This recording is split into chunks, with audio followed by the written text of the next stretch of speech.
اللي بغينا حنا، اللي كنقلبوا عليه. شنو هي العلاقه اللي غادي نلقاوها ونقدروا نخدموا بها بشكل مباشر في الامتحان؟ دونك شنو كتساوي لينيرجي؟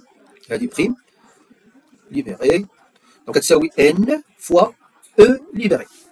دونك هي عدد النويدات الموجوده في هذه العينه او ليبيري ديال نويده واحده، وهذه علاقه عامه تبقاو ديما تخدموا بها.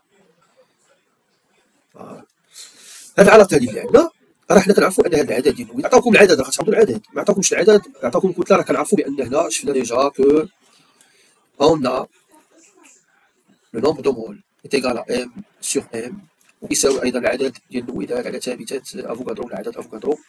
اذا كاينه علاقه بين الكتله وبين n. دونك الا بغينا n بدلاله الكتله راه هي m فهذا لو نومبر دافوكادرو ولا كونستونت دافوكادرو ديفيزي بار m. وعطيتكم علقه اخرى في الدرس قلت لكم لا ما تبقاو الا ما عطاوكمش الكتله الموليه، راه الكتله الموليه هي كتساوي لو نومبر دو نيوكليون، كتساوي عدد النويدات. لا داعي للتدمر داخل الامتحان، راه خصك تكون عارف العلاقات ديالك باش تقدر انك تحسب بشكل مباشر. دونك هذه العلاقه شنو هي؟ كنستخلصوا من علاقه اخرى. الا بغيناها بدلاله الكتله فغادي تولي عندنا هذه العلاقه رقم واحد. العلاقه رقم جوج غادي يكون عندنا لينيرجي بريم ليبيري par l'échantillon de masse 0,3 g est égal، نعوضوا فقط هاد n ب m.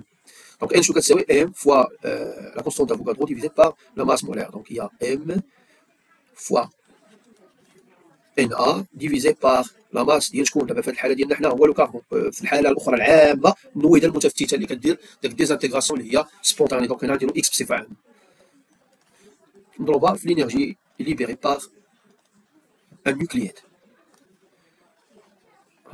هذه العلاقه ديالنا نعقلوا عليها حتى هي، باغي نقدروا نطبقوها. دونك نديرو واحد لابليكاسيون